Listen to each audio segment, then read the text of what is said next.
और प्रकृति ने गुजरात के इस भूभाग को विभिन्न भौतिक विशेषताएं प्रदान की। ऊंचे गिर पहाड़, एक लंबी तटरेखा, दिनोदर के प्रसुप्त ज्वालामुखी, बड़े रण में चमचमाते नमक के मैदान, छोटे रण में इठलाती हुई नदियां और कंडला तथा मुंद्रा के मैंग्रोव वन।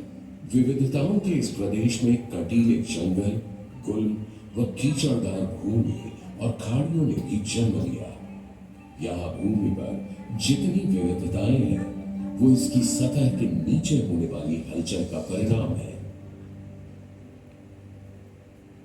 सक्रिय फॉल्ट लाइन और टेक्टोनिक प्लेट की गतिविधियां सतह के ऊपर निरंतर परिवर्तन कर उसे नवीन रूप देती रहती है। गुजरात में सब झेला है। 1600 किलोमीटर लंबी यह तटरेखा भारत की सबसे लंबी तटरेखा है।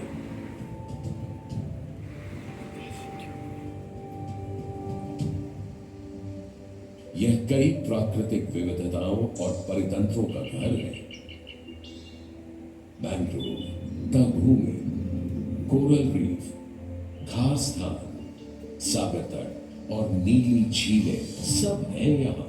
ये तटरेखा लुभावनी तो है, लेकिन इसकी लंबाई के कारण गुजरात में चक्रवात, सुनामी और बाढ़ की संभावना बनी रहती है। फॉल्ट लाइन भूकंपों का कारक है और शुष्क जमीन की वजह से समय समय पर सूखा पड़ता है। लंबी तटरेखा और वायु दबाव में आने वाले अंतर के कारण चक्रवात आते हैं, जिनके दो स्पष्ट मौसम है। यहाँ पिछले 100 सालों में इस प्रदेश में 120 से भी ज्यादा चक्रवात आए हैं, जिन्होंने राज्य में तबाही मचा दी।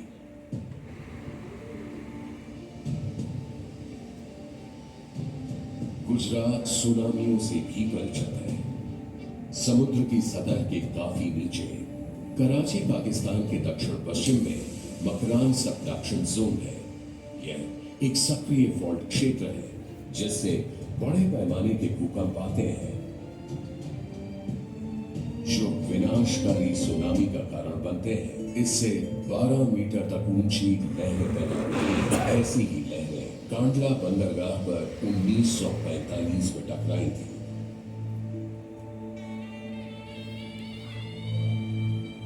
अरब सागर में स्थित तिकोने आकार की खंबात की खाड़ी ऐसा जलाशय है जिसमें साबरमती, माही, नर्मदा और ताप्ती सहित कई नदियों का विलय होता है। खंबात की खाड़ी के उत्तर में कच्छ की खाड़ी है, जो रण को काठियावाड़ प्रायद्वीप से अलग करती है। गुजरात के दक्षिणी भाग में सह्याद्री पर्वत श्रृंखलाएं प्रायद्वीप के तटीय क्षेत्र से मिलती हैं।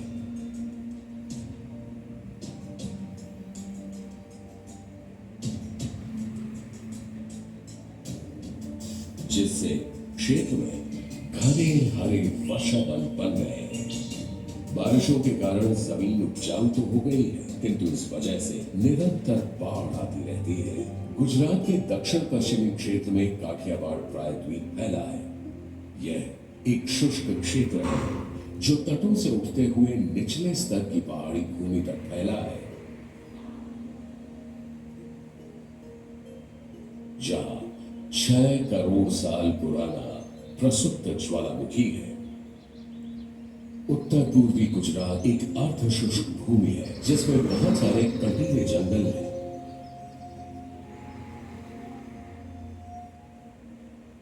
यहाँ पर वर्षा बहुत ही कम और अनिश्चित ढंग से होती है और लगातार सूखा पड़ता है। इस राज्य की सबसे बड़ी चुनौतियों में से एक है सन 1990 से आज तक खाने और पानी की कमी ने राज्य को 30 बार त्रस्त किया है।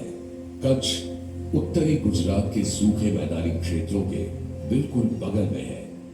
रण में दुनिया का सबसे बड़ा नमक का रेगिस्तान है, जो स्थलाकृतीय और भूवैज्ञानिक दृष्टि से एक अजूबे से कम नहीं है। इसमें ऊंची चट्टानी भूमि, पर्वतीय श्रृंखला और तटीय मैदान है। यह एक अनोखा क्षेत्र है जो उठे हुए तलछट, कीचड़ और नमक मिलकर बना है।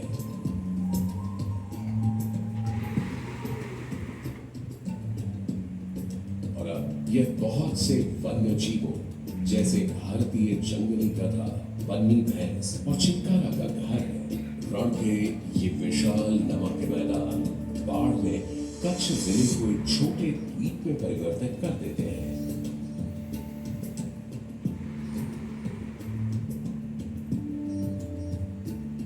गर्मियों के दौरान कच्छ एक आग भूमि से रेतीले नमक के मैदान में परिवर्तित हो जाता है।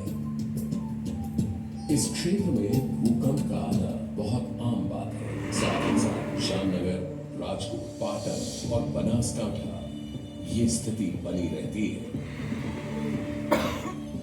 17वीं शताब्दी से अब तक यहाँ मध्यम से बहुत बड़े पैमाने वाले भूकंपों का इतिहास रहा है। अपनी भौगोलिक, भौतिक और जलवायु की विशेषताओं के कारण गुजरात में विभिन्न प्राकृतिक घटनाएं होती हैं। इन घटनाओं का प्रभाव अनिश्चित और अप्रत्याशित होता है और परिणाम हमेशा एक ही होता है।